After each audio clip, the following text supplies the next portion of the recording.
আর এখানে খুব এফেক্টিভ দেখলাম, মানে খুব এফেক্টেড দেখলাম জায়গাটা। বিশেষ করে আমি আস্তে আস্তে যেগুলো দেখলাম, মুরগির খামার বলে এগুলো সব ডুবে গেছে, এগুলো ড্যামেজ হয়েছে দারুণ।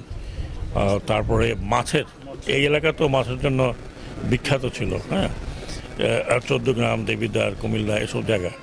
এখন এখান থেকে পোনা মাছ হতো, বেশিরভাগ পোনাই যেত। তো এবার ভীষণ ড্যামেজ হয়েছে।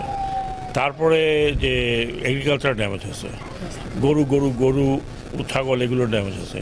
কাজে আমার এখানে ইউনো সাহেবকে বলার উনি অলরেডি ইনস্ট্রাকশন পেয়েছেন যে ক্ষয়ক্ষতির পরিমাণ দেখার পরে এখানে রিহ্যাবিলিটেশন আমাদেরকে যেটা করতে হবে, সরকার, বর্তমান যে সরকার, ডেফিনেটলি আমরা খুব কনসার্ন, কারণ আমরা খুব প্রস্তুত ছিলাম না এই ফ্লাডের জন্য।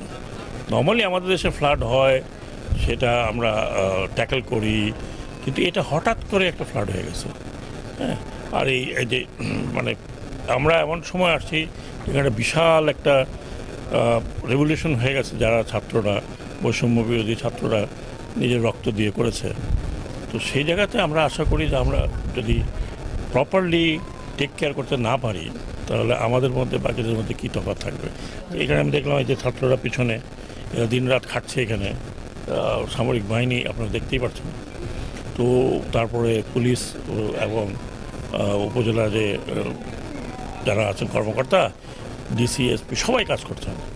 এটাই আমার কাছে সবচেয়ে ভালো লাগলো, যে এই যে বৈষম্য বিরোধী ছাত্ররা এখানে আছে, তাদের মধ্যে হয়তো ফ্যাকশন আছে, তাদের মধ্যে কোনো পার্টির আদর্শ থাকতে পারে, but they are working together.